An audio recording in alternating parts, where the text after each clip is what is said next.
Muling bumangon si Dayan. Muling pinagtibay ang kanyang pananampalataya. Lagi niyang dinadalaw ang kanyang Kuya Alden sa pulungan at lagi niya ring binabahagian ng salita ng Diyos. Hanggat sa tinanggap ni Alden sa Jesus na tagapagligtas ng sariling Diyos.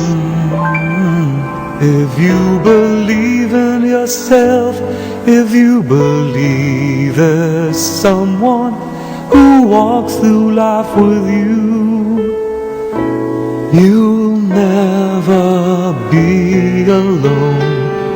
Just learn to reach out. Lumipas ang maraming taon, bumalik ang ama ni Dayan at binahaginan niya ito ng salita ng Diyos. At ang kanyang ama ay tumanggap sa Panginoon. Nang lumaon, nagdesisyon itong mag-aral sa Bible School. Makalipas ang 4 na taon, naging pastor ito. Those who are heavily laden, come to me, all of you who are tired of carrying heavy loads.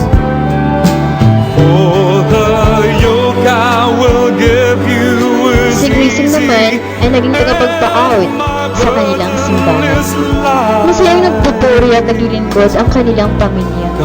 Nanatiling matatag sa mga pagsubok na kanilang kinakaharap at naghahanda sa muling pagbabalik ni Jesus. Mga kapatid, kahit anong pagsubok ang dumating sa ating buhay, gaano man ito kabigat o kahirap, laging tatandaan na si Jesus ay hindi sumuko o umalis sa krus para sa iyo, para sa ating lahat.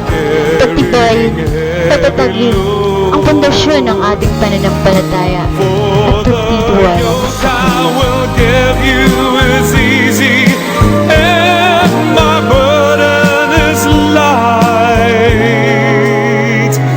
Come to me